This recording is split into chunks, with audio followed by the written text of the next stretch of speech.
The winter wind howled across the small Montana town as Ethan locked up his roadside motel office. Business had been slow, and nights were colder than usual. Just as he turned away, a trembling voice stopped him.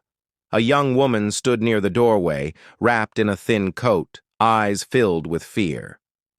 She pleaded softly, saying she had nowhere to go, and begged him not to throw her out. She offered warmth in words that made Ethan pause, but not for the reasons she expected. He saw not temptation, but desperation. Years of loneliness had taught him empathy, not cruelty. Ethan invited her inside, but not the way she imagined. He offered a blanket, hot soup, and a spare room.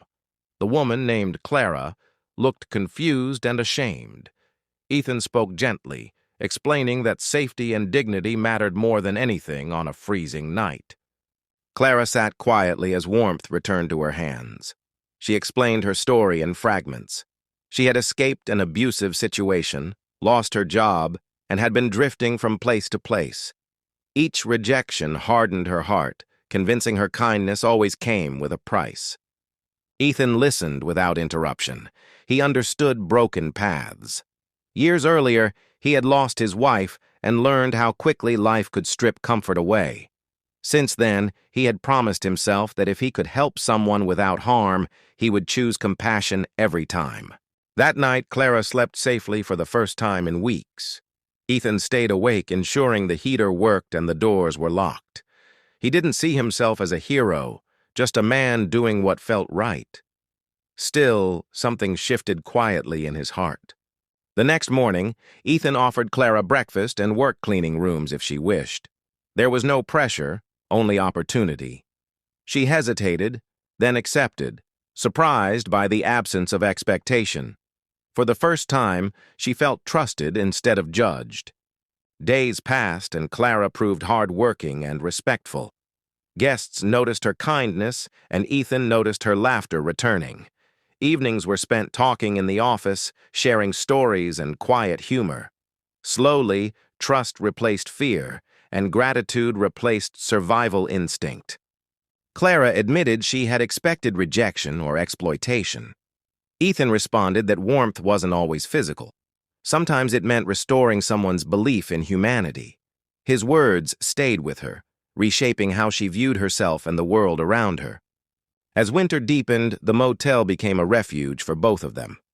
Ethan fixed broken lights and repaired heaters, while Clara added small touches that made rooms feel like homes. Together, they built something neither had planned, but both deeply needed. One evening, Clara confessed she no longer felt invisible. Ethan smiled, realizing that helping her had also healed parts of him long neglected. Loneliness had softened into purpose. The motel was no longer just a business, but a place of second chances. When spring approached, Clara received an offer for a steady job in a nearby town. She was torn, grateful, yet uncertain. Ethan encouraged her to go, reminding her that strength meant moving forward, not staying because of fear or comfort. On her last night, Clara thanked Ethan with tears. She said he hadn't warmed her bed, but her heart. He replied that she had done the same for him, reminding him that loss didn't have to end kindness or connection. Clara left the next morning with confidence and hope. Ethan watched from the doorway, feeling proud instead of empty. He returned to the office, knowing that one act of decency had changed 2 lives in quiet but lasting ways. Years later, Ethan still kept the spare room ready, not for business, but for the belief that compassion could arrive at any hour. He had learned that sometimes the greatest warmth came not from bodies, but from choosing humanity over convenience.